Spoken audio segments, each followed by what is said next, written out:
कहानी शुरू करने से पहले हमारे चैनल को जरूर सब्सक्राइब करें ताकि आप आने वाली नई कहानियां सुन सकें।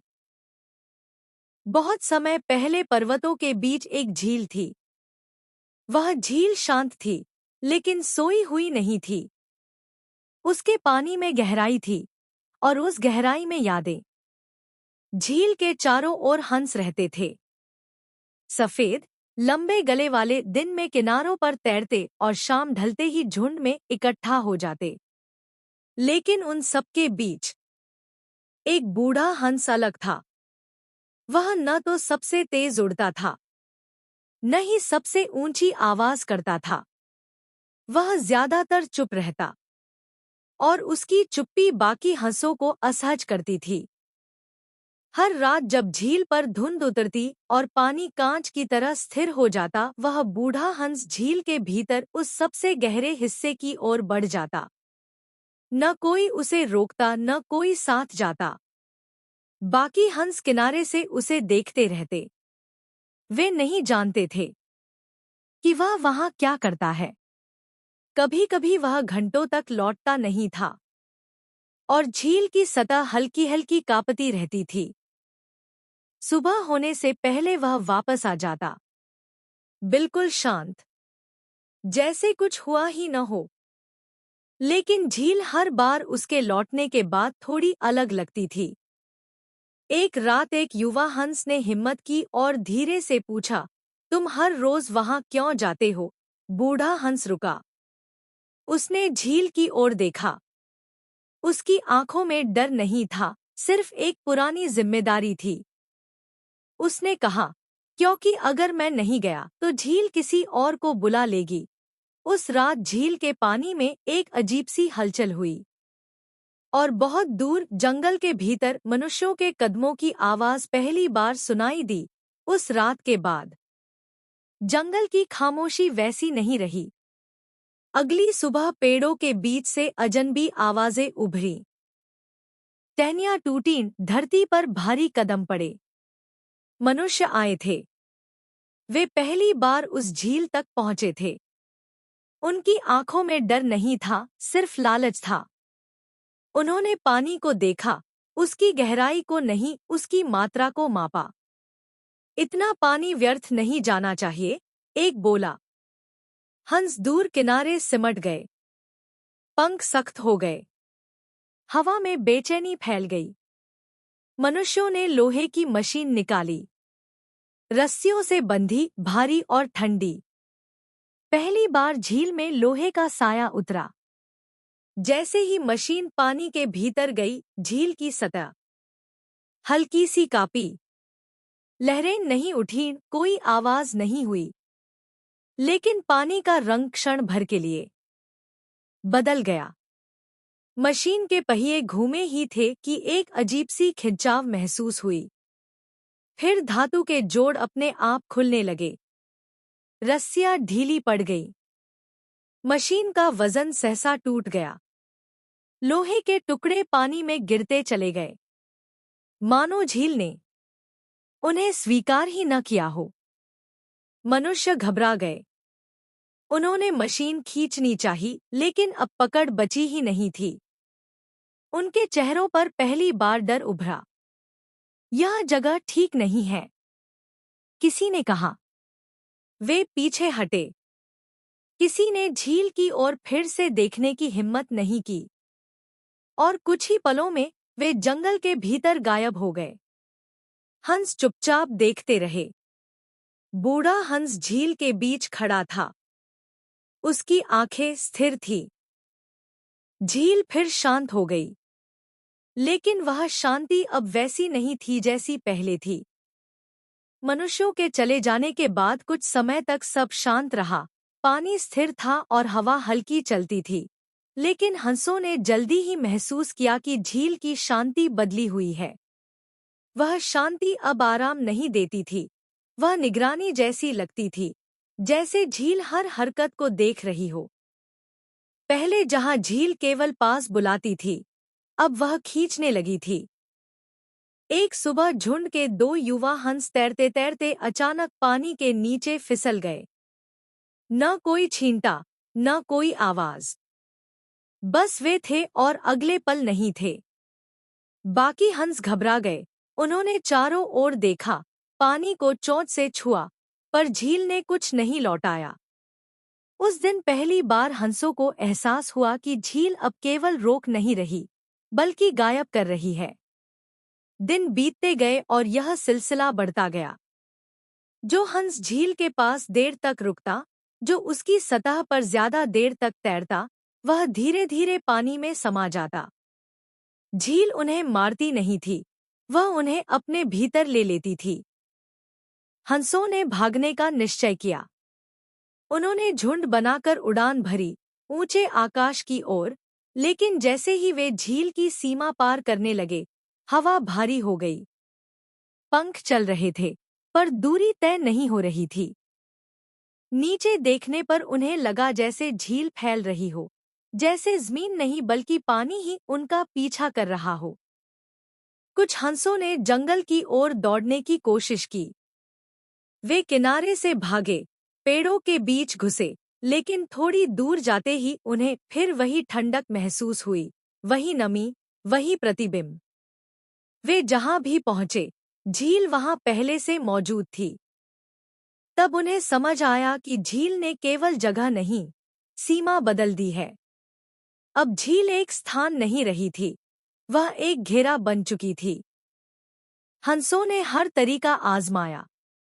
उन्होंने रात में उड़ान भरी, दिन में छिपे, बारिश में चले, धूप में रुके।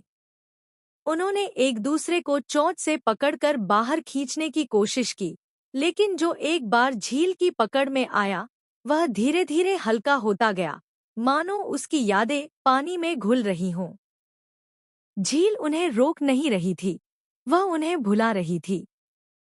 तभी झुंड के सबसे पुराने हंस को वह सच्चाई समझ में आई जिसे पहले किसी ने शब्द नहीं दिए थे। झील अब उस हंस की चेतना के बिना अधूरी थी जो कभी उसे बांधकर रखता था। जब तक वह चेतना झील में थी, झील सीमित थी। अब वह चेतना झील के भीतर फैल चुकी थी और झील खुद को पूरा करने के लिए हंसों को अपने जैसा बनाना चाहती थी। वह उन्हें कैद नहीं कर रही थी, वह उन्हें अपने में बदल रही थी। हंसों ने आखिरी कोशिश की। उन्होंने झील के पास जाना छोड़ दिया, दूर किनारों पर रहना शुरू किया, उड़ान कम कर दी। कुछ समय तक गायब होना रुका, लेकिन झील धैर्य से इंतजार करती रही। जो थकता, जो भूल करता, जो अकेला पड़ता, झील उसे ले लेती। धीरे धीरे झुंड छोटा होता गया। एक शाम जब धुंध कुछ ज्यादा ही गहरी थी, उस बुजुर्ग हंस के पुराने मित्र वहां आए। वे दूर की घाटी से उड़ते हुए पहुंचे थे। उन्होंने झील को देखते ही पंख समेट लिए, मानो कोई पुरानी पहचान अचानक जाग उठी हो। झुंड को लगा अब कुछ बदलेगा। 2 दिन तक वे मित्र झुंड के साथ रहे, बातें हुईं, यादें ताज़ा हुईं, और पहली बार हंसों को लगा कि झील की पकड़ थोड़ी ढीली हुई है। लेकिन तीसरी सुबह वे दोनों मित्र गायब थे। न कोई पंख, न कोई निशान, बस वही ठंडी नमी हवा में तैर रही थी। नए हंस घबरा गए। उन्होंने बुजुर्ग हंस को घेर लिया। उनकी आंखों में सवाल था, अगर बाहर से आए हंस भी नहीं बच सके, तो क्या कोई रास्ता है? बुजुर्ग हंस ने कुछ देर झील की ओर देखा। उसकी आंखों में डर नहीं था, केवल थकान थी। उसने कहा, अब समय आ गया है कि वह बात कही जाए जो हमने सदियों तक छिपाए रखी। तब झुंड के बीच से 2 सबसे पुराने हंस आगे आए। वे बचपन से साथ थे, और जो कुछ उन्होंने देखा था, वह किसी और ने नहीं देखा था।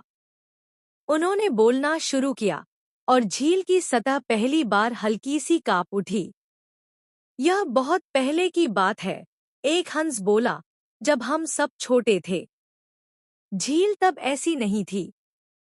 वह गहरी जरूर थी, लेकिन दयालु थी। हम उसके किनारे खेलते थे, पानी में उछलते थे, और मछलियां हमारे साथ तैरती थी। दूसरा हंस आगे बोला, एक दिन खेल खेल में हम बहुत दूर तक चले गए। वहां झील का वह हिस्सा था जहां एक पुरानी मछली रहती थी। वह बहुत बड़ी नहीं थी, लेकिन उसकी आंखों में उम्र भरी हुई थी। हम उसे देखकर हंसे, उसके चारों ओर चक्कर लगाए, पानी को जोर जोर से फड़फड़ाया। पहला हंस बोला, हम नहीं समझे कि हम उसे डरा रहे हैं। हमने उसे घेर लिया, उसके ऊपर से उड़ने लगे, उसके रास्ते रोक दिए। वह मछली भागना चाहती थी, लेकिन हर तरफ हमारे प्रतिबिंब थे। झुंड में सन्नाटा छा गया। दूसरा हंस धीमे स्वर में बोला, आखिरकार वह मछली थक गई।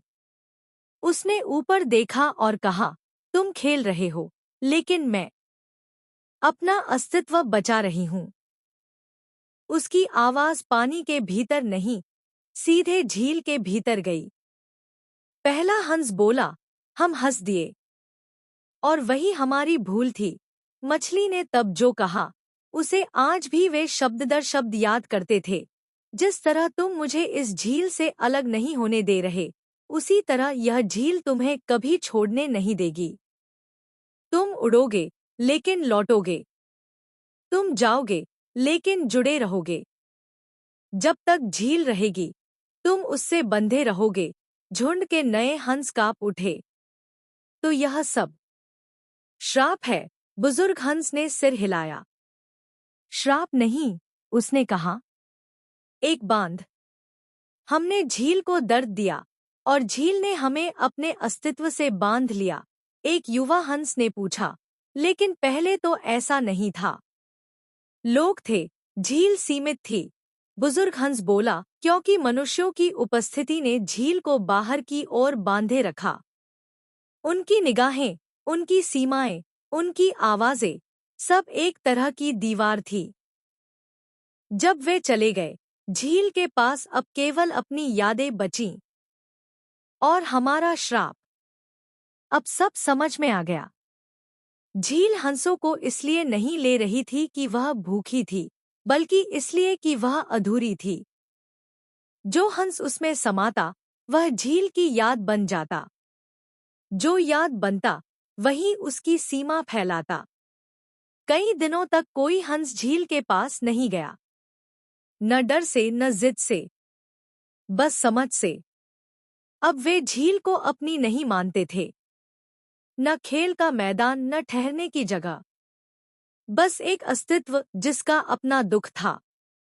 एक शाम, जब सूरज झील के किनारे बुझ रहा था, पानी के भीतर हलचल हुई। लेकिन इस बार खींच नहीं था। झील के बीच वही पुरानी मछली उभरी, थकी हुई नहीं, क्रोधित नहीं, बस शांत। उसकी आवाज गूंजी, मैंने तुम्हें सजा नहीं दी थी।